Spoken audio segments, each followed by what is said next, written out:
آدم علیہ السلام کے بعد 1000 سال تک توحید پر قائم رہنے کے بعد ان لوگوں میں بت پرستی اس طرح شروع ہوئی کہ ان برے لوگوں میں بعض نیک لوگ بھی تھے۔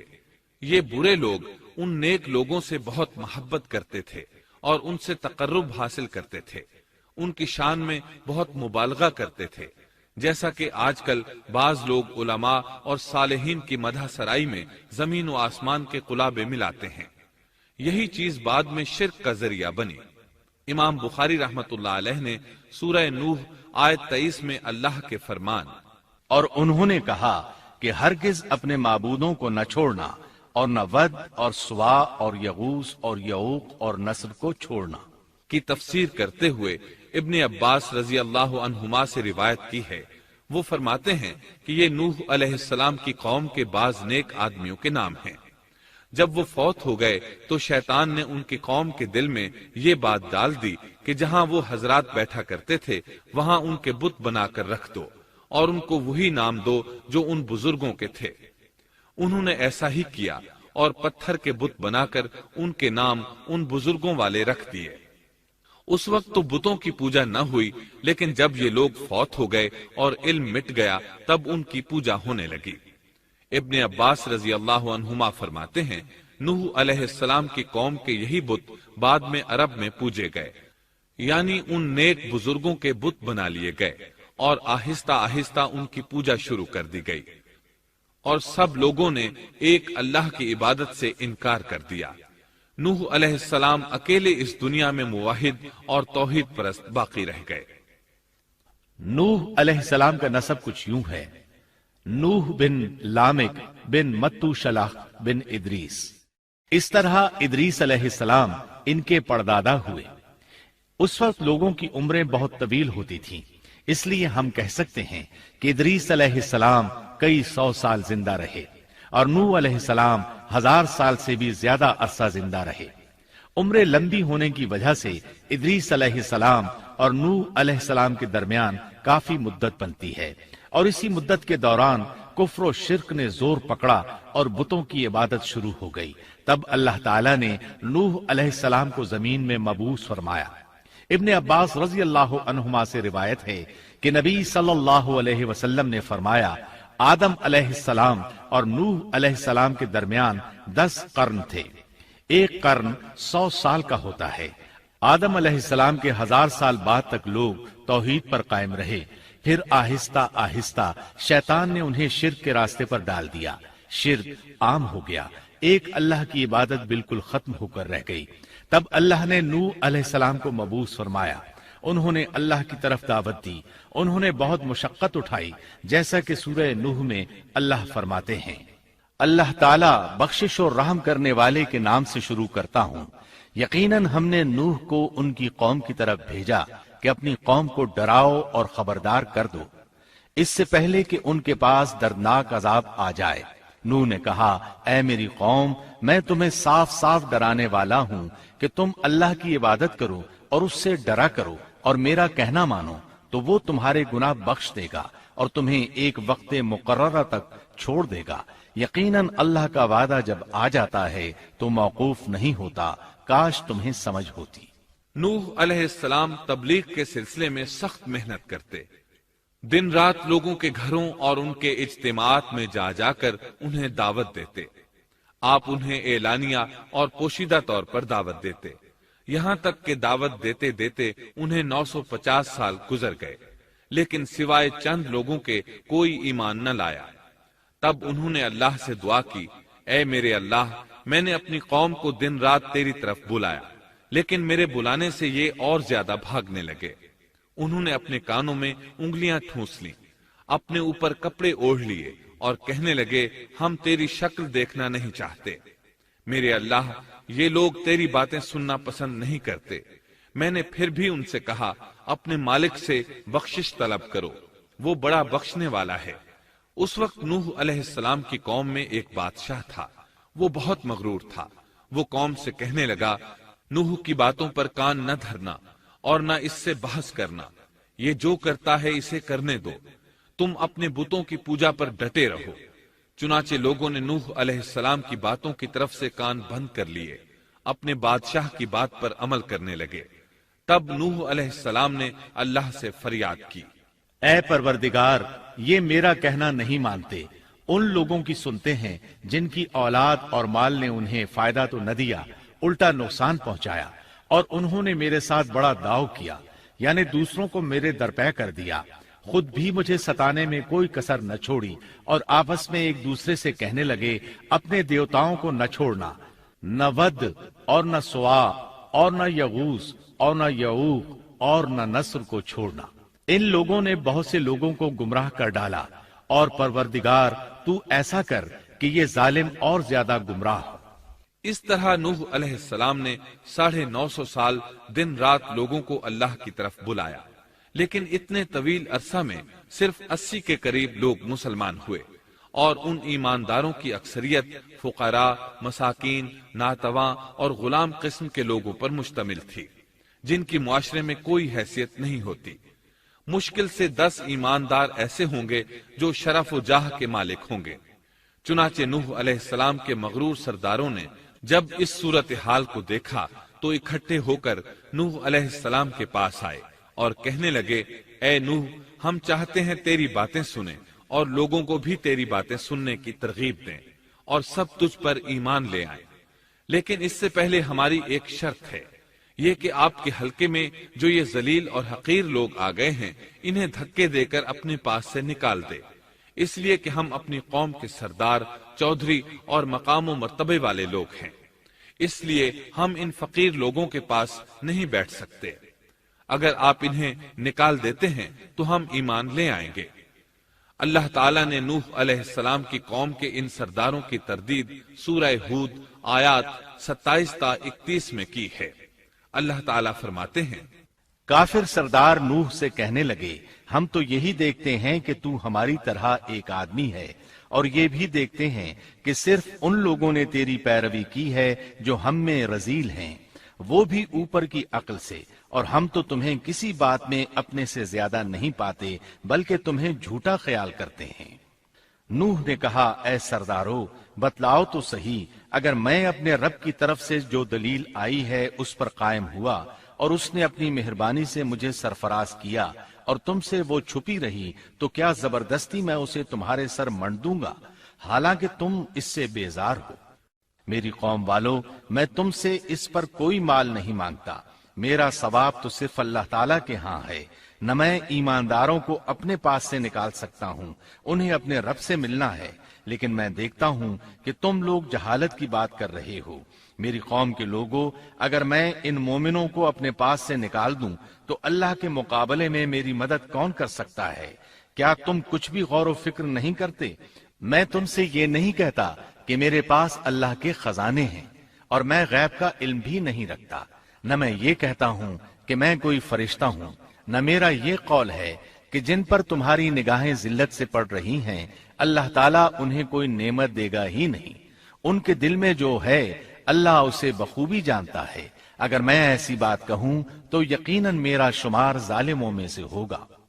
اس پر نوح علیہ السلام کی قوم اور اکڑ گئی اور وہ کہنے لگے، اے نوح، بس بہت ہو گیا، تو نے ہمیں بہت ڈرا دھمکا دیا، اب اگر تو سچا ہے تو جس چیز کا وعدہ تو ہم سے کرتا تھا اس کو لے آ۔ نوح علیہ السلام نے ان کی بات سن کر کہا، عذاب لانا تو اللہ کا کام ہے، اللہ کو کوئی عاجز نہیں کر سکتا، اور جب اس کا عذاب آ جائے گا تو کوئی بھاگ نہیں سکے گا۔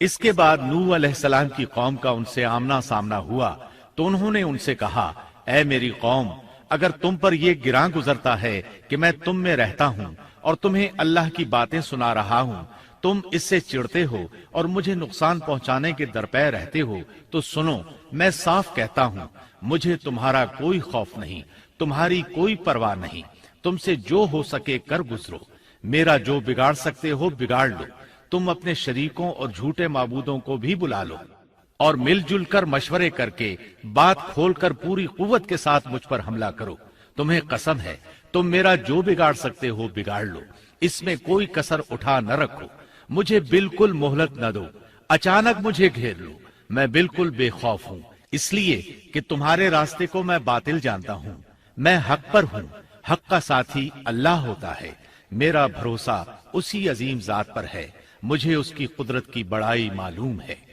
نوح علیہ السلام نے واضح الفاظ میں اپنی قوم کو چیلنج دیا، لیکن کسی میں طاقت نہ ہوئی کہ وہ نوح علیہ السلام کا مقابلہ کر سکے۔ چنانچہ کہنے لگے، اسے چھوڑ دو، یہ مجنون اور بے وقوف ہے، نعوذ باللہ۔ بہرحال معاملہ اسی طرز پر چلتا رہا، یہاں تک کہ سال ہر سال گزر گئے، لیکن کوئی مسلمان نہ ہوا۔ پھر پہاڑ پر رہنے والے لوگ روز بروز برائی میں ترقی کرتے چلے گئے، اور جو لوگ شروع میں ایمان لائے تھے ان کے علاوہ اور کوئی شخص ایمان نہ لایا۔ نوح علیہ السلام انہیں مسلسل دعوت دیتے رہے مگر بے اثر، یہاں تک کہ اللہ تعالیٰ نے نوح علیہ السلام کی طرف وحی کی کہ اب کوئی شخص ایمان نہیں لائے گا۔ اللہ تعالیٰ سورہ ہود میں فرماتے ہیں، نوح کی طرف وحی کی گئی کہ آپ کی قوم میں سے جو ایمان لا چکے ہیں ان کے سوا اور کوئی اب ایمان نہیں لائے گا، پس آپ ان کے کاموں پر غمگین نہ ہوں۔ مطلب یہ تھا کہ آپ غم نہ کریں، اللہ کا حکم اب پورا ہونے والا ہے۔ غور فرمائیں، نوح علیہ السلام کے جذبے کو دیکھیے، مسلسل 950 سال تک دعوت دیتے رہے، لوگ انہیں جھٹلاتے رہے، لیکن پھر بھی ان سے نا امید نہ ہوئے۔ اب جب کہ اللہ کی طرف سے وحی آ گئی کہ ان میں سے اور کوئی ایمان نہیں لائے گا اور کسی میں طاقت نہیں کہ انہیں ہدایت عطا فرمائے، تو نوح علیہ السلام نا امید ہو گئے اور انہوں نے اپنی قوم پر بد دعا کی۔ اس کا ذکر اللہ تعالیٰ نے سورہ نوح آیات 26 تا 28 میں کیا ہے۔ نوح نے کہا، اے میرے پروردگار، تو روئے زمین پر کسی کافر کو رہنے سہنے والا نہ چھوڑ، اگر تو انہیں چھوڑے گا تو یہ یقیناً تیرے اور بندوں کو بھی گمراہ کر دیں گے، اور ان کے ہاں جو اولاد ہوگی وہ بھی بدکار ناشکرے ہوں گے۔ اے میرے پروردگار، تو مجھے اور میرے ماں باپ کو اور جو بھی ایماندار ہو کر میرے گھر آئے اور تمام مومن مردوں اور عورتوں کو بخش دے، اور کافروں کو سوائے ہلاکت کے اور کچھ نہ دے۔ اللہ تعالیٰ فرماتے ہیں کہ جب نوح علیہ السلام نے ہمیں مدد کے لیے پکارا تو پھر ہم نے اس کی مدد کی اور اسے ایک بڑی کشتی بنانے کی وحی کی، لیکن نوح علیہ السلام نہیں جانتے تھے کہ وہ اتنی بڑی کشتی کیسے بنائے، اور نہ ہی وہ بڑھئی تھے کہ اس کام سے واقف ہوتے۔ اس لیے اللہ تعالیٰ نے ان کی طرف یہ وحی کی کہ ہماری آنکھوں کے سامنے اور ہماری وحی کے مطابق ایک کشتی تیار کرو۔ اللہ نے وحی کے ذریعے ان کی رہنمائی کی کہ وہ اس طرح کریں، اور مزید تعلیم کے لیے جبرائیل علیہ السلام کو بھیج دیا۔ وہ انہیں بتلاتے گئے کہ اس طرح کشتی تیار کرو۔ نوح علیہ السلام ایک پہاڑ پر رہتے تھے، ان کے ارد گرد درخت نہیں تھے، نہ پانی تھا، چنانچہ انہوں نے بہت سے درخت اگائے، پھر ان کو کاٹا اور پہاڑ پر بیٹھ کر کشتی تیار کرتے رہے۔ آپ بڑے بڑے تختے بناتے اور لوہا لاتے اور ان سے کیل تیار کرتے، پھر ان کیلوں کو تختوں میں ٹھوکتے، آپس میں ان تختوں کو ملاتے، یہاں تک کہ ایک بہت بڑی مضبوط اور دیو ہیکل کشتی تیار ہو گئی۔ ایک روایت کے مطابق نوح علیہ السلام نے اس کو 100 سال میں تیار کیا۔ یہ تھی وہ کشتی جسے نوح علیہ السلام نے اللہ کی ہدایت کے مطابق تیار کیا تھا۔ سورۃ القمر آیت 13 میں ارشاد ہوتا ہے، اور ہم نے نوح کو اس کشتی میں سوار کیا جو تختوں اور کیلوں سے بنی ہوئی تھی۔ نوح علیہ السلام نے دعوت کا کام چھوڑ دیا اور کشتی بنانے لگے۔ وہ لوگ جب انہیں کشتی بناتے دیکھتے تو ان کا مذاق اڑاتے، کہتے، نوح پہلے تو نبی تھا، اب بڑھئی بن گیا۔ مزید کہتے، یہ کیسا مجنون ہے کہ پہاڑ پر کشتی بنا رہا ہے، تعجب ہے اس پر۔ اللہ نے ان کافروں کے مذاق کا ذکر سورہ ہود آیات 38 اور 39 میں کیا ہے۔ نوح کشتی بنانے لگے، اس کی قوم کی جو جماعت اس کے پاس سے گزرتی وہ اس کا مذاق اڑاتی۔ وہ کہتے، اگر تم ہمارا مذاق اڑاتے ہو تو ہم بھی تم پر ایک دن ہنسیں گے جیسے تم مسخرہ پن کر رہے ہو۔ تمہیں بہت جلد معلوم ہو جائے گا کہ کس پر عذاب آتا ہے، جو اسے رسوا کرے اور اس پر ہمیشہ کا عذاب اتر آئے۔ اس کشتی کا حلیہ ابن عباس رضی اللہ عنہما سے ایک روایت میں یوں آیا ہے۔ وہ بیان کرتے ہیں کہ نوح علیہ السلام نے پہاڑ پر ایک کشتی تیار کی اور اسے تارکول سے لت پت کیا۔ اسی وقت سے تارکول کا ظہور ہوا۔ اس کشتی کا طول 300 گز، اونچائی 30 گز اور عرض 50 گز تھا۔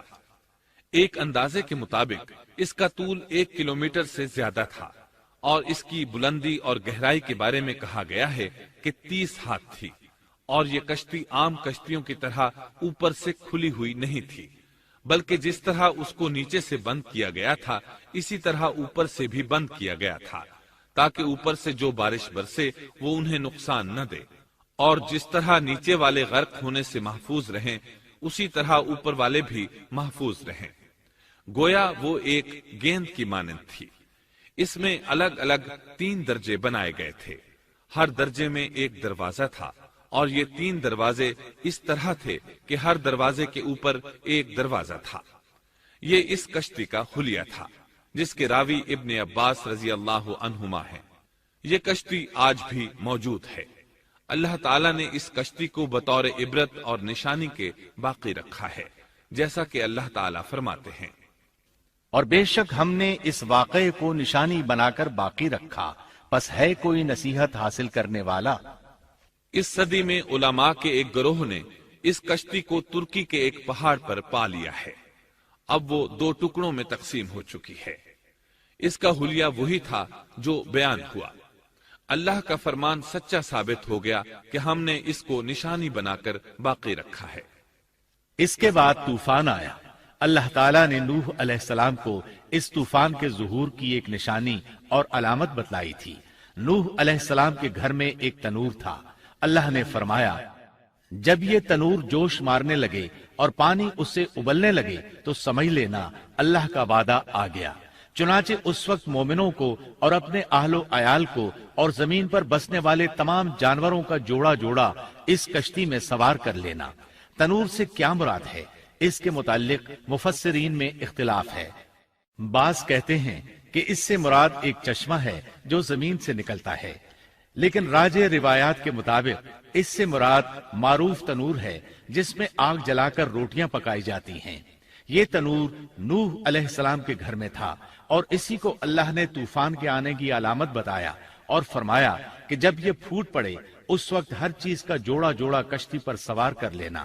اللہ تعالیٰ سورہ ہود آیت 40 میں فرماتے ہیں، یہاں تک کہ جب ہمارا حکم آ پہنچا اور تنور ابلنے لگا، ہم نے کہا اس کشتی میں ہر قسم کے جوڑے دوہرے سوار کر لے، اور اپنے گھر کے لوگوں کو بھی سوائے ان کے جن پر پہلے سے بات پڑ چکی ہے، اور سب ایمان والوں کو بھی۔ اس کے ساتھ ایمان لانے والے بہت ہی کم تھے۔ کشتی میں سوار ہونے والوں کی تعداد 80 بتائی جاتی ہے۔ چنانچہ جب تنور جوش مارنے لگا تو نوح علیہ السلام کشتی میں سوار ہو گئے۔ کشتی ان کی بستی میں لوگوں سے دور پہاڑ پر تھی۔ اللہ کی قدرت کہ تمام قسم کے جانور بھی کشتی کے پاس آ گئے۔ نوح علیہ السلام نے انہیں بھی سوار کر لیا۔ اللہ تعالیٰ سورۃ القمر آیات 11 اور 12 میں فرماتے ہیں، پس ہم نے آسمان کے دروازوں کو زور کی بارش سے کھول دیا اور زمین کے چشموں کو جاری کر دیا، پس اس کام پر جو پانی مقرر کیا گیا تھا خوب جمع ہو گیا۔ آسمان سے نازل ہونے والا اور زمین سے نکلنے والا پانی کتنا تھا، اس کا اندازہ اللہ ہی کو ہے۔ بہرحال اس پانی نے زمین پر رہنے والے انسان، چوپائے، حیوانات، غرض ہر چیز کو غرق کر دیا۔ اس بارے میں اللہ فرماتے ہیں، نوح نے اپنی قوم سے تنگ آ کر ہمارے حضور دعا کی، ہم تو ہیں ہی بہترین طور پر دعاؤں کے قبول کرنے والے۔ فوراً ان کی دعا قبول کر لی اور اس تکلیف اور ایذا سے انہیں بچا لیا جو انہیں کفار سے روز مرہ پہنچ رہی تھی، اور ان کی اولاد کو ہم نے باقی رہنے والی بنا دیا، یعنی انہی کی اولاد سے پھر سے دنیا آباد ہوئی، کیونکہ صرف وہی لوگ بچے تھے جو کشتی پر سوار تھے، اور ہم نے ان کا ذکر خیر پچھلوں میں باقی رکھا۔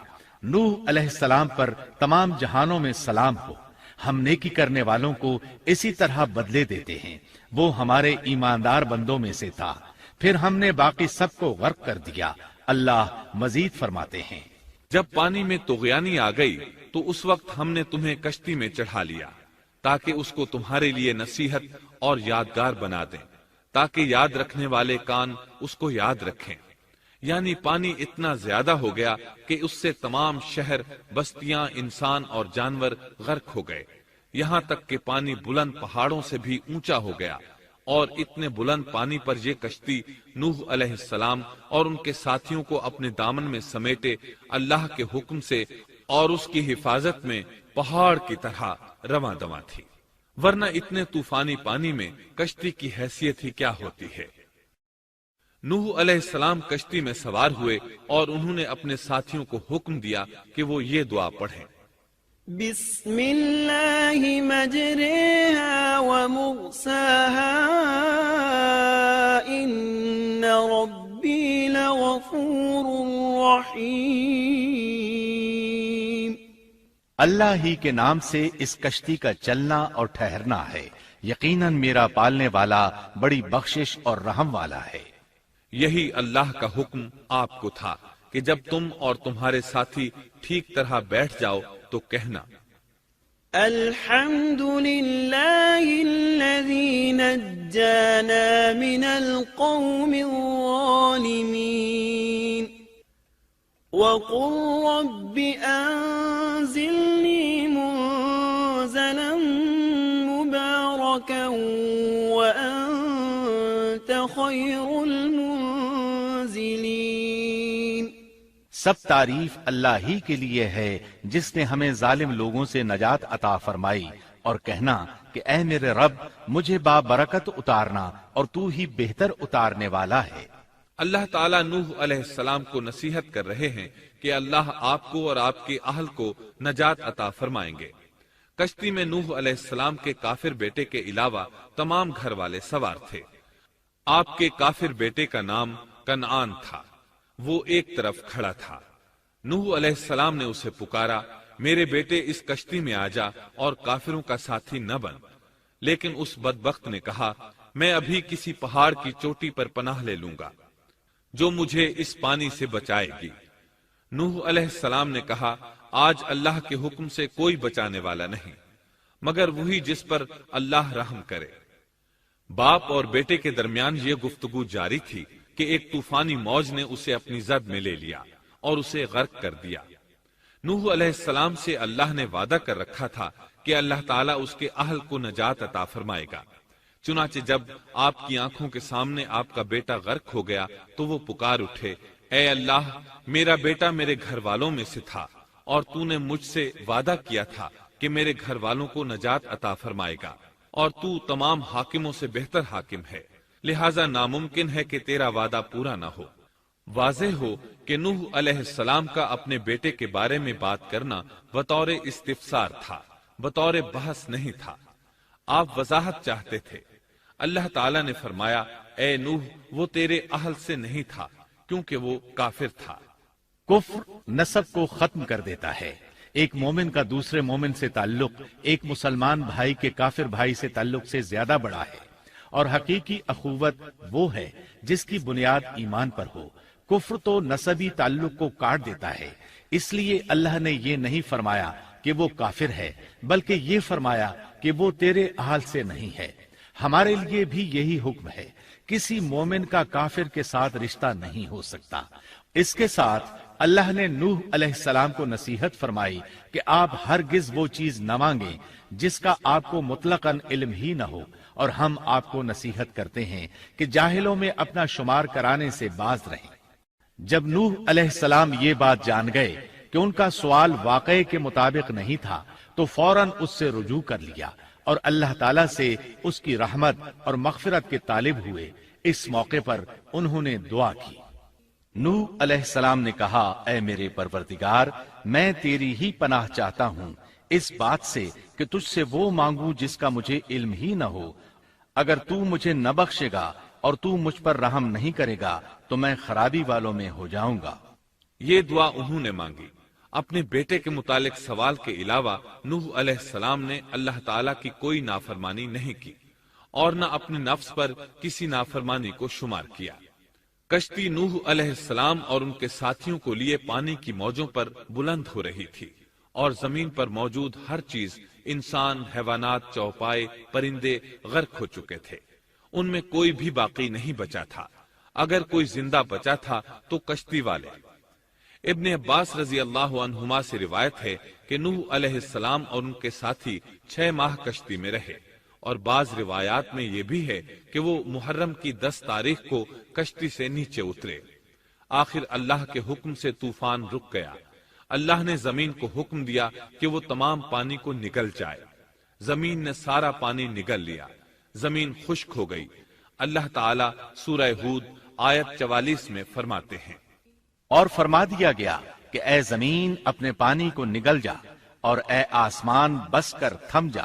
اسی وقت پانی سکھا دیا گیا اور کام پورا کر دیا گیا، اور کشتی جودی نامی پہاڑ پر جا ٹھہری، اور فرما دیا گیا کہ ظالم لوگ اللہ کی رحمت سے دور ہیں۔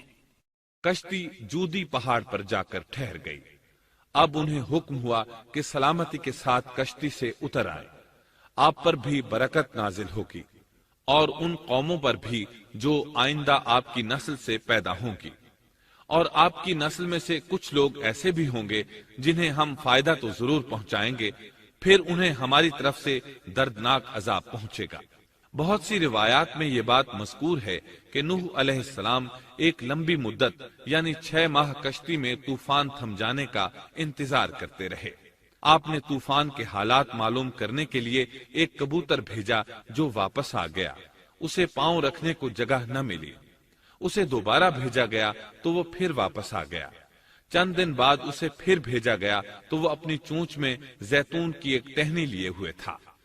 اس سے نوح علیہ السلام نے معلوم کر لیا کہ پانی زمین سے کچھ ہی اونچا رہ گیا ہے اور درخت وغیرہ اگ چکے ہیں۔ کچھ دن بعد اسے پھر بھیجا گیا۔ اس مرتبہ وہ واپس لوٹا تو اس کے پاؤں خاک آلود تھے۔ نوح علیہ السلام نے سمجھ لیا کہ طوفان رک گیا اور زمین خشک ہو چکی ہے۔ سیرت کی کتب میں یہ واقعہ موجود ہے۔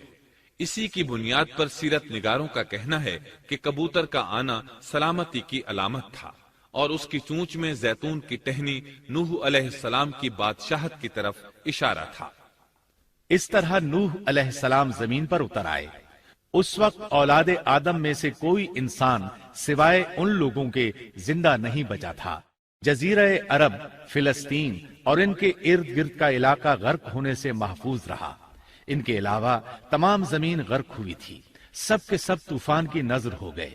صرف نوح علیہ السلام سے اولاد پیدا ہوئی، اور زمین میں ان کی اولاد کے علاوہ اور کسی کی نسل باقی نہ رہی۔ اسی وجہ سے نوح علیہ السلام کو آدم ثانی اور ابو البشر ثانی کہا جاتا ہے، کیونکہ تمام کے تمام بشر انہی کی طرف منسوب ہیں۔ سورۃ الصافات آیات 75 تا 77 میں اسی طرف اشارہ ہے۔ اور ہمیں نوح نے پکارا تو دیکھ لو کہ ہم کیسے اچھے دعا قبول کرنے والے ہیں۔ ہم نے اسے اور اس کے فرمانبرداروں کو اس زبردست مصیبت سے بچا لیا۔ اس کی اولاد ہم نے باقی رہنے والی بنا دی۔ ایک دوسرے مقام پر اللہ تعالیٰ دیگر امم اور رسولوں کے متعلق کلام کرتے ہوئے فرماتے ہیں، اے ان لوگوں کی اولاد جنہیں ہم نے نوح کے ساتھ چڑھا لیا تھا، وہ ہمارا بڑا ہی شکر گزار بندہ تھا۔ نوح علیہ السلام کے 3 بیٹے تھے، سام، حام اور یافس۔ سام کی نسل زیادہ تر سفید رنگت کی تھی، اور بہت کم لوگ ان میں سیاہ فام تھے، البتہ کچھ ان میں گندمی تھے۔ حام کی اولاد کی اکثریت سیاہ فام تھی، ان میں بہت کم لوگ سفید رنگ کے تھے، اور یافس کی اولاد سرخی مائل رنگ کی تھی۔ عرب اور بنو اسرائیل سام کی اولاد ہیں، تمام حبش حام کی اولاد ہیں، ترک اور مشرقی ایشیا کے لوگ یافس کی اولاد ہیں۔ طوفان کے بعد نوح علیہ السلام اللہ کے بندوں میں 350 سال تک زندہ رہے، اور وہ اللہ کے قول عبدن شکورن کے مصداق تھے۔ پھر نوح علیہ السلام فوت ہو گئے۔ راجح ترین روایات کے مطابق آپ مکہ میں دفن ہوئے۔ ایک دوسری روایت کے مطابق آپ لبنان میں دفن ہوئے۔